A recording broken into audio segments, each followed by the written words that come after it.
One of my subscribers asked me this last week what he should do for training.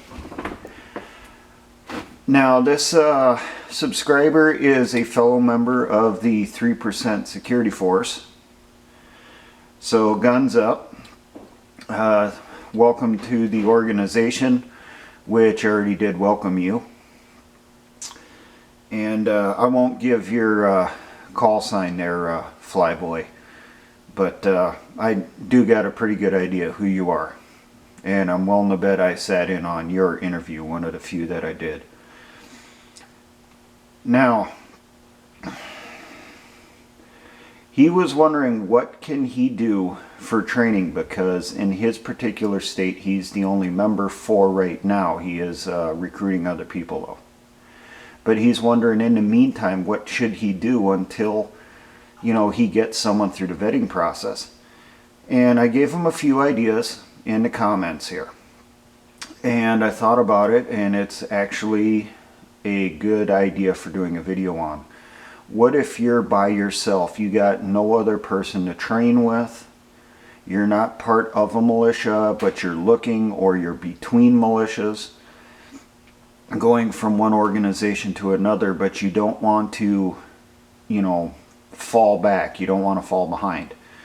Well, these are just some ideas on what you can do. Some of these I did myself when I was between militias a few months ago. First off, camping in the woods by yourself. Not just going to a campgrounds. Go into the woods and set up your field expedient shelters, or set up, whatever way you expect that you would have to survive in the field. Go in there, do it. Dig your little Dakota smoke hole to cook your meals, or use your small cooking stand, however you want to do it. Test your gear out. Go out for a day, go out for 2 days. Ideally go out there for 2 nights, not just one night. So think of going out on a Friday evening, coming back Sunday afternoon. And while you're out there on Saturday, that middle day there before you go back, check out the area. Examine it. We're going into spring now. So try locating wild edible plants and stuff. Don't necessarily eat them now unless you know for certain you can positively identify that they are edible, because there are poisonous plants that look a lot like the edible ones also, and there's just minor differences between the two, so you must be 100% certain that it's an edible plant. Another thing that you can do is ruck marches.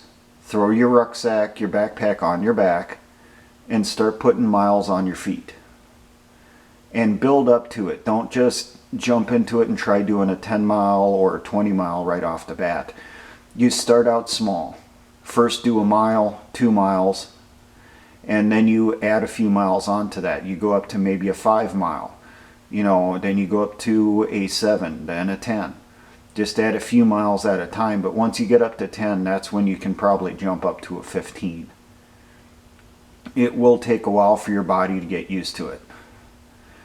Now, because rucking with your body armor on and that might be a little bit too conspicuous, it'll draw too much attention. Put extra weight inside your rucksack to simulate your body armor. So maybe you'll take out a few things that normally you would have with you, and you would put in something heavier. Something I used to do when I was still in and I was rucking on my own is I had a old frag vest, which I don't have anymore. I wish I still did. I had an old Kevlar frag vest. Well, I folded that and I attached that to the top of my rucksack. And then on the inside of my rucksack, I put in ammo cans filled with ammunition for my personal weapon. And that added a lot of weight. It simulated the gear I was using.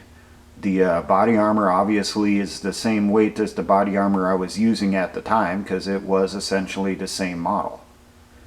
So, another option is range time. Go to the range, practice with your weapons. Depending on the range, maybe you can work on different drills. Put in a random number of cartridges inside your rifle magazines, mix them up inside a bag, grab those without really looking at what they are, put them inside your ammo pouches, and then take that last one, put it in your weapon. Also have some pistol mags that you do the same thing. You put a random number of rounds in, mix those up, put those inside your ammo pouches, and then go through and practice your reload drills. You're going through putting rounds on target as fast and as accurate as possible, and when your magazine runs dry, do your misfire drills if that doesn't clean it, your stoppage drills if that does not clear it because you ran out of ammo. Then you go through and do your reload drills, and once you go through all your rifle magazines, then you transition over to your pistol, your sidearm. Another thing you can do is room clearing at home. I did this a few times. Practice with different weapons. Practice by yourself. Go through when you're at home, grab your weapon, possibly grab your gear, and practice moving through your home. Clearing the hallways, clearing the rooms.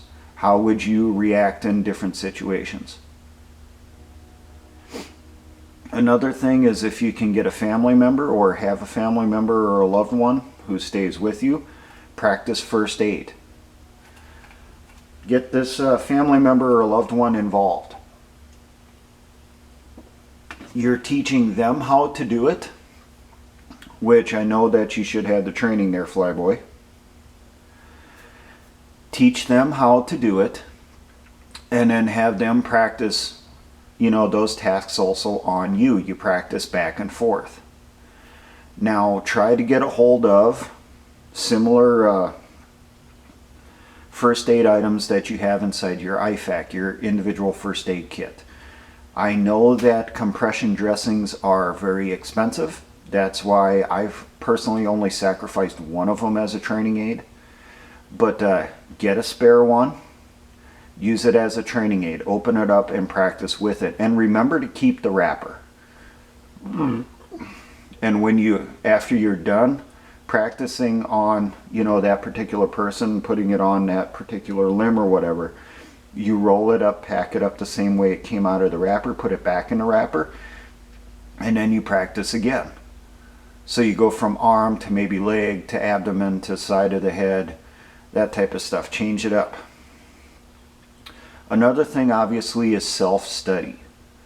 Read military manuals, read survival books, prepping books, military history of your area, especially if there has been wars or battles fought in your area. Read up as to the flow of battle, what happened, how did the terrain move the people on the battlefield, how did they react to it.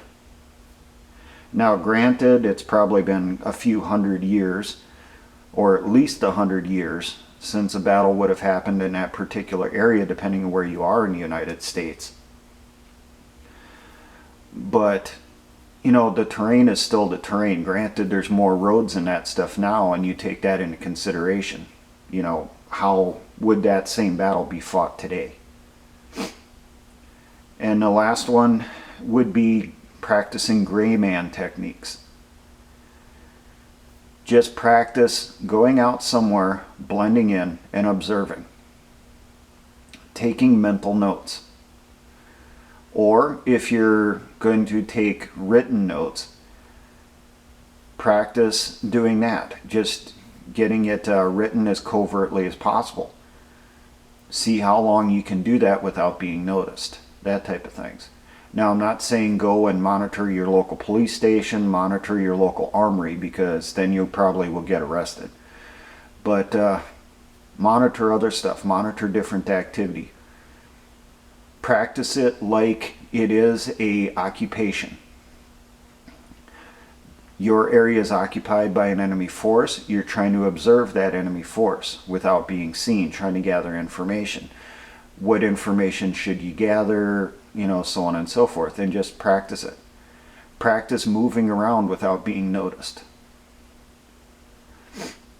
So these are just some ideas. You know, there's lots of things out there. It's not an impossible task. You can continue training when you're by yourself. And if you are by yourself and then you get more members or you join a new organization, you have things that you can potentially train others on. Now, for all my engineer brothers in the Patriot and militia movements, always remember, essayons.